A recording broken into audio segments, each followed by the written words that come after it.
I'd like to go ahead and grab your Bible and turn there and hold it in readiness. Back in 2019, I went to the doctor and Tia went with me. She pointed out a spot on my back that she didn't like. The doctor took a look at it and said he didn't think it was anything to worry about, but if she wanted, we could take a sample of it and send it off for testing. She immediately asked if he would do that. So we proceeded to take a sample and he set it off. I didn't think anything about it until I got a phone call from him. See, usually someone from his office calls with the test results, but it was him that called me personally. It was then that he told me that I had melanoma. Proceeded to tell me what we were going to do about that, and it meant surgery. And then we're going to have to cut the spot out. And after some time fighting with the insurance and trying to get a dermatologist that would fit me in, we ended up going with a plastic surgeon. You see, it was the end of the year and people were trying to make all the appointments they could because of their deductibles. Even though the guy wasn't necessarily familiar with cancer, I was glad we found a plastic surgeon because he does skin surgeries all the time. I can still remember that they gave me the option of being knocked out or just using an anesthetic through shots, and I chose not to be knocked out. He had to give me several shots through the surgery, but he did the job. A year or so later, Andrew had a spot on his back that Tia didn't like. She took him to the dermatologist, and she immediately pegged it as something that would turn into cancer, so she wanted to remove it. This surgery was going to take place in the office. So Tia and I took Andrew to have this mole that would eventually turn into cancer removed. And I can still remember it because I got to watch as they did the removing. Because they did it in the office, Tia and I were in the room when they removed the section of skin from Andrew. Not only that, but the kid who was learning how to do this needed some hands-on help from the dermatologist, so I got to hold the specimen cup for them to put the piece of skin in to have it sent off. So Andrew and I both have scars on our backs in an effort to remove cancer or something that would become cancer. Why did the doctors and the surgeons want these things removed from our backs? Because they didn't want things to get worse. They didn't want it to spread. Jesus tells us of something similar in our text today. Go to Mark chapter 9, verse 42 to 48.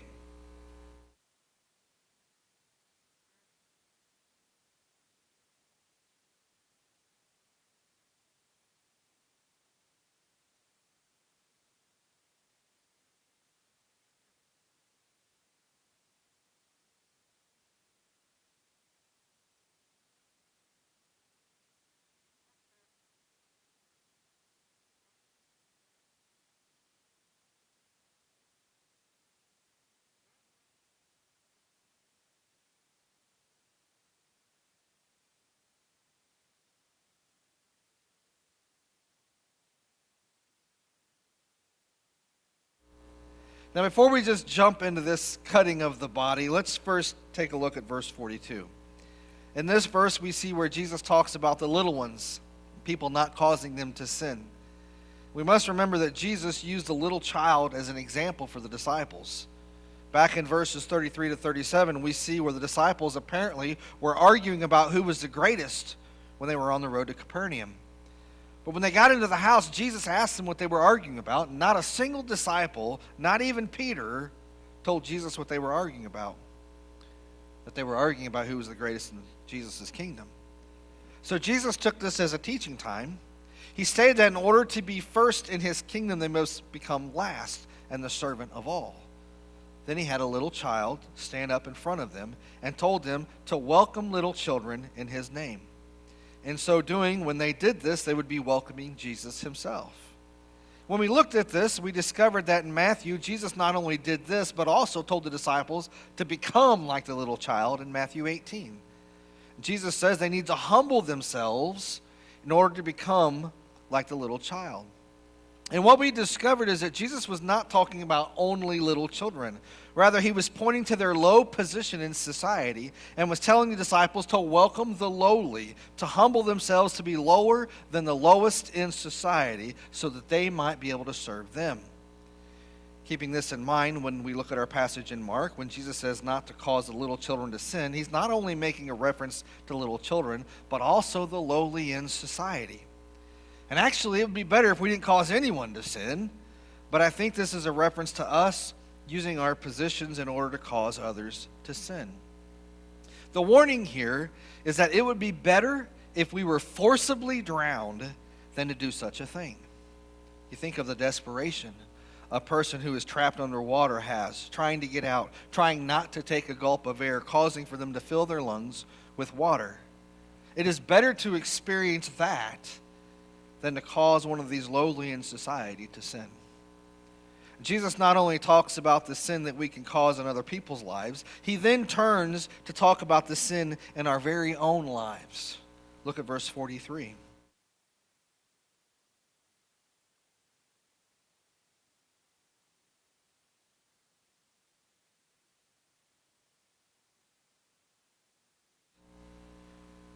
Why is there such a focus on the hand here? Now, if we think about it, it's with the hand that we do things. If we were going to cause trouble for someone else, it is most likely that the use of the hands will be involved in this. Let's say, for the sake of argument this morning, that we desire to cause pain to someone. We can cause physical pain by beating them. That would be blows that we would give with our hands. Or let's say that we would construct something that would cause them pain. It's with our hands that we build it. The hand is a very valuable piece of our physical bodies. While it's been proven that people without a hand can still do things, it's much easier to have hands in order to do things. But Jesus says, if your hand causes you to sin, cut it off. This is a very big sacrifice that a person makes in order to remove sin from their lives. Matthew chapter 5, verse 30 goes even further and says, if the right hand causes you to sin, cut it off.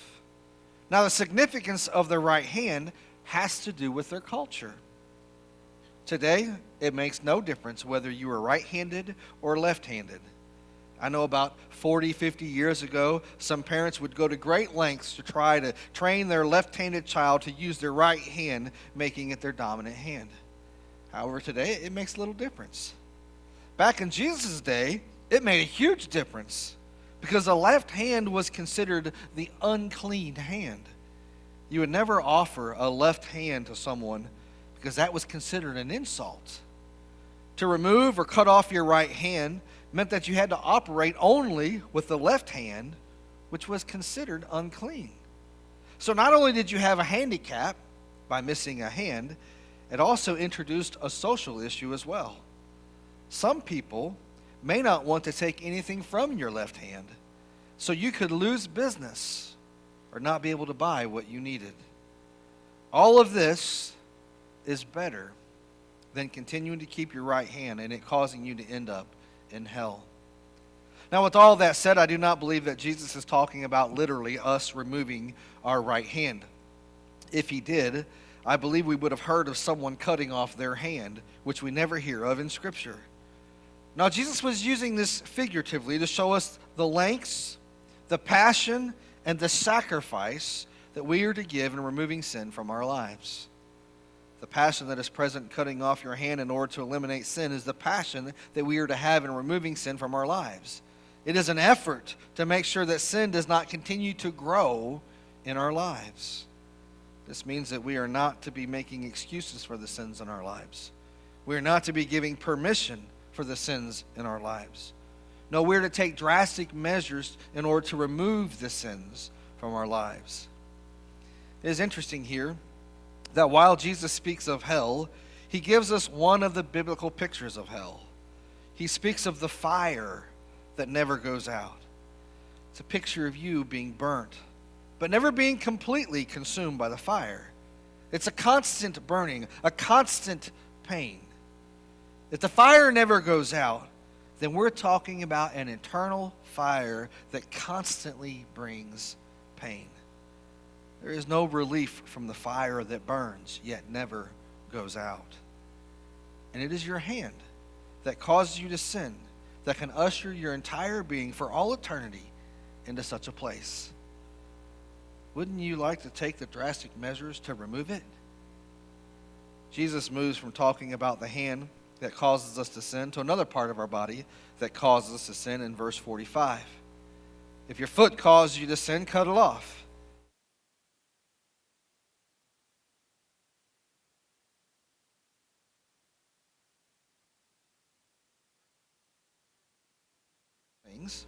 The foot is a part of the body that takes you places. The feet can very well take you to the place where you would be tempted. Say a person struggles with an addiction of some kind. It is the feet that takes you to the places that you need to go to fill that addiction. Now, it's an interesting thought to think of the feet that are moving against the will of a person. Obviously, the mind must be engaged if the feet are going to move the whole person to a position that would cause for them to sin.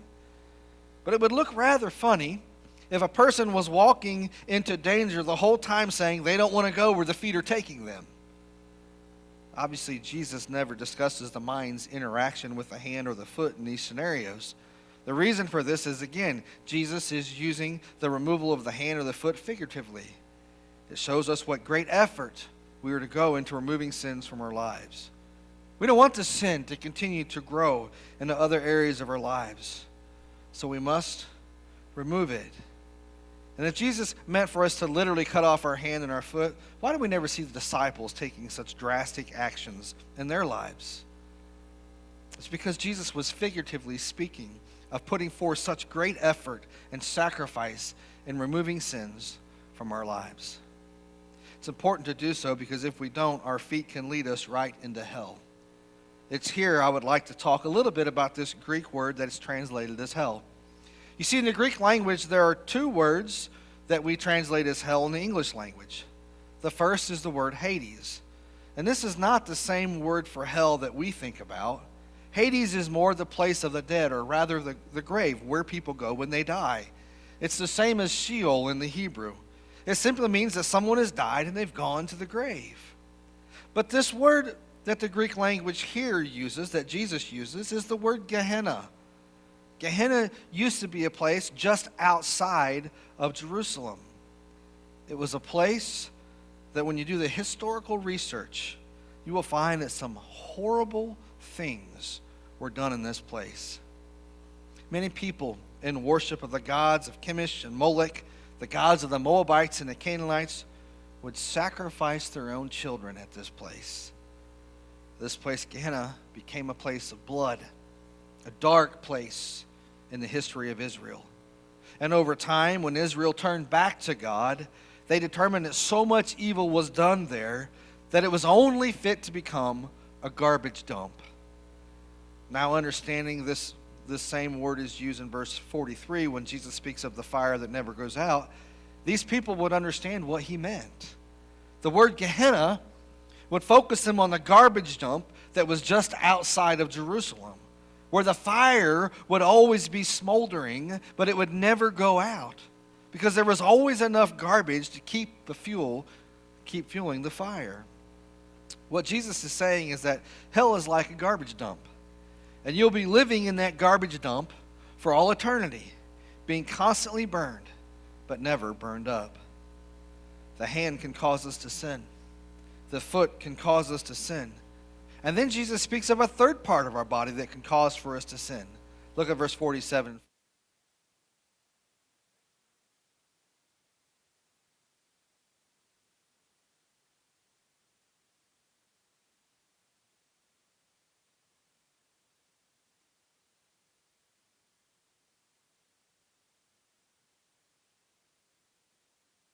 While the hand is a part of the body that does things, the feet is a part of the body that takes places, the eye is a part of the body that influences your mind. The mind is the battlefield for your actions. There is nothing that you do that is not okayed by your mind. But your mind is influenced by certain things. One of the things your mind is influenced by is your sight. And advertisers know this. It is the reason why they will do anything to make their ads look visually appealing. The colors they choose, the light that they use, the actors and actresses that they use, the way they portray their product is all in an effort to use your eyes to influence your mind that you cannot live your life without their product. Your eyes are powerful. And Job understood this. This is why he says in Job 31:1, I have made a covenant with my eyes.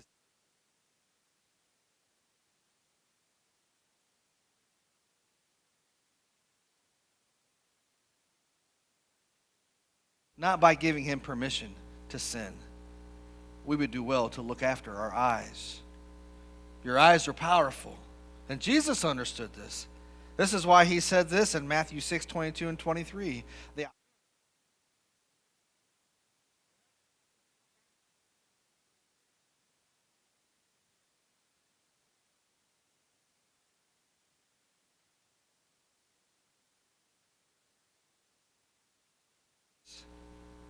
Jesus understands the power of the eye. That is why he says we must take drastic measures with our eyes to make sure they don't lead us to sin. And again, we see Jesus using this figuratively because, again, not one of the disciples ever plucked their eyes out. Matter of fact, there's no one in the Bible who voluntarily plucked their own eyes out. So we can see that we're to take drastic measures with our hands and our feet and our eyes to be sure that they will not lead us into sin. We must take drastic measures to remove the sins from our lives. We do not want sin to continue to grow in our lives, so we must remove it. We need to stop giving ourselves permission to sin. We need to stop making excuses for our sins. The reason being is found in verses 43, 45, and 47. Because it can cause for us to be thrown into hell. Now in verse 43 it states that hell is a fire that never goes out. What you may not understand is the importance of verse 48. This talk of the worm and the fire in reference to hell is crucial. It's so crucial that manuscripts throughout time have put this in different places. Did you notice as we were studying through our text this morning that there was no verse 44 or verse 46 in the text? These verses say the same thing that it says in verse 48. They make a reference to the worm and to the fire. It is possible that Jesus said the same things 3 times to emphasize the importance of the pain in hell. Now, we took some time to look at the fire that never goes out. We spoke of Gehenna as the garbage dump with the fires that continue to burn because there's always garbage to be burned up. But also consider the worm that is alive and well in the garbage dump. It has plenty of scraps and leftovers to continue to eat. And this is imagery of the worm that eats you but never has its fill and never dies.